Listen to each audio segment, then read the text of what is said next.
13 barang tak berguna yang bikin rumah selalu terasa sumpek sebelum lanjut lagi. Jangan lupa untuk klik tombol subscribe, share, dan like ya. Makasih. Dan kita lanjut sekarang. Halo Bunda semua, semoga semuanya sehat selalu ya. Kok rasanya tiap kali buka pintu rumah bukannya adem, malah berasa mau demo saking sesaknya sama barang yang numpuk sana-sini.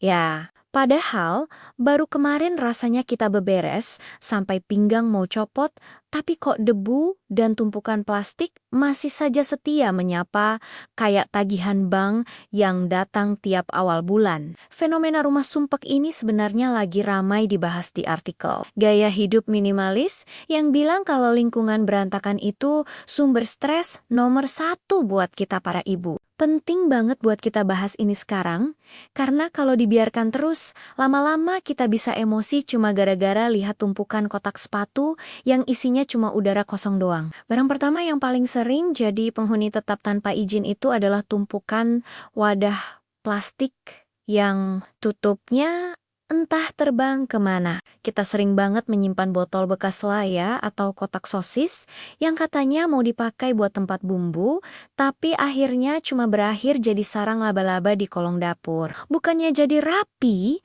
dapur kita malah jadi kayak gudang pemulung elit yang isinya plastik warna-warni tanpa fungsi jelas. Coba deh dicek lagi. Kalau tutupnya sudah hilang atau badannya sudah butek kena minyak, lebih baik segera direlakan daripada bikin hati makin dongkol tiap kali mau masak. Lanjut ke barang kedua, yaitu tumpukan baju yang ukurannya sudah tidak masuk akal lagi buat badan kita yang sekarang sudah lebih makmur ini. Kita selalu simpan baju zaman kuliah dengan harapan suatu saat nanti keajaiban datang dan badan bisa menyusut dalam semalam. Seperti dongeng Cinderella. Padahal kenyataannya baju itu cuma menumpuk di lemari dan bikin kita makin pusing pilih baju tiap pagi. Padahal lemarinya sudah mau meledak.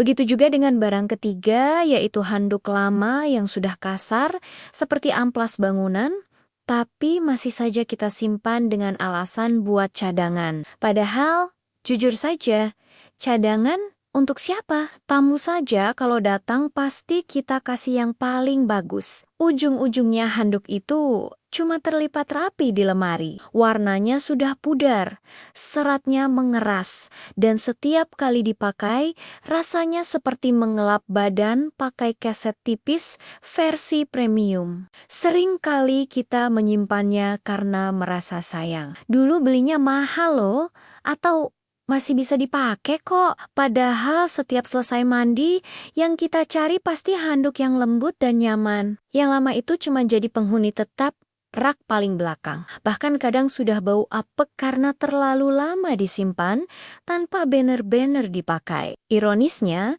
kita rela badan kita yang capek seharian kerja malah digosok pakai handuk yang teksturnya seperti skru beton. Barang keempat yang bikin emosi itu adalah tumpukan majalah lama atau brosur promo yang tanggal berlakunya sudah lewat sejak zaman purba. Kita sering merasa sayang mau buang karena ada resep masakan yang kelihatannya enak. Padahal kita tahu sendiri ujung-ujungnya cuma pesan lewat aplikasi hijau. Barang kelima adalah sepatu atau sandal yang solnya sudah mangap atau hiasannya sudah copot tapi masih disimpan karena dulu belinya mahal. Ingat ya, Mak.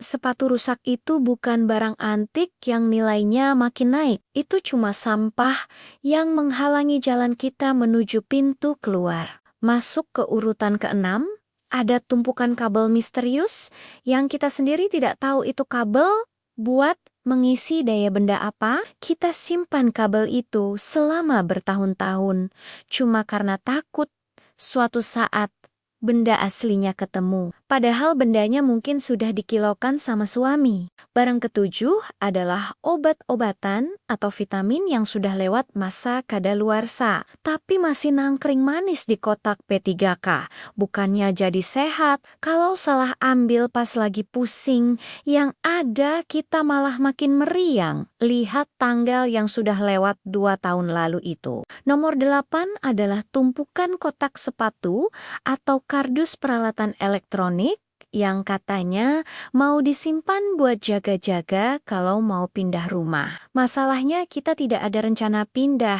dalam 10 tahun ke depan. Tapi itu kardus sudah bikin rumah kita kayak gudang ekspedisi yang gagal kirim. Barang kesembilan yaitu alat masak yang sudah rusak seperti teflon yang lapisannya sudah hilang atau blender yang suaranya sudah kayak mesin giling padi. Pakai barang rusak itu cuma bikin masak jadi lebih lama dan emosi makin tidak stabil di depan kompor yang panas. Urutan ke-10 adalah gantungan kunci atau souvenir pernikahan dari orang yang kita bahkan sudah lupa itu siapa namanya. Biasanya kita kumpulkan di satu wadah sampai penuh debu. Cuma karena merasa tidak enak, mau buang barang, pemberian orang lain. Barang ke-11 adalah mainan anak yang sudah pecah atau tidak lengkap lagi bagian-bagiannya.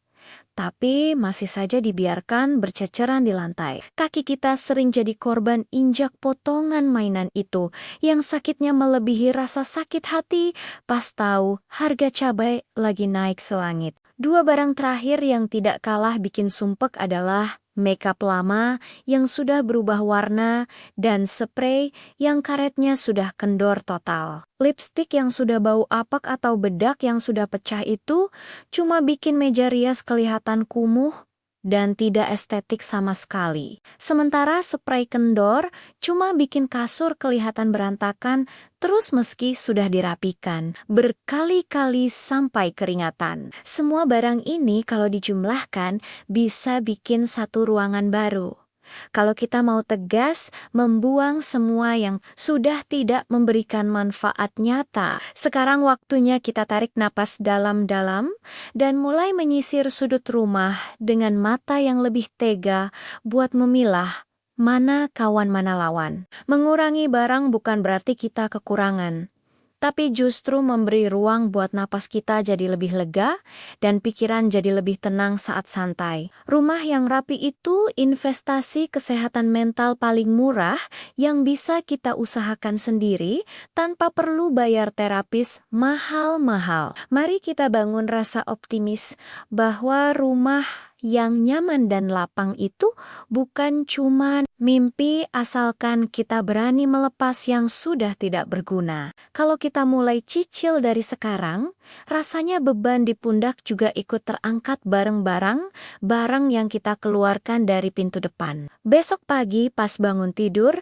kita tidak perlu lagi disambut pemandangan sumpek yang bikin mood langsung anjlok sebelum minum kopi. Rumah yang bersih dan rapi itu adalah bentuk apresiasi diri sendiri atas segala kerja keras kita mengurus keluarga setiap harinya. Terima kasih sudah menemani curhat dan ceritaku sampai akhir. Sampai ketemu lagi di episode video berikutnya. Salam semangat Bunda semua.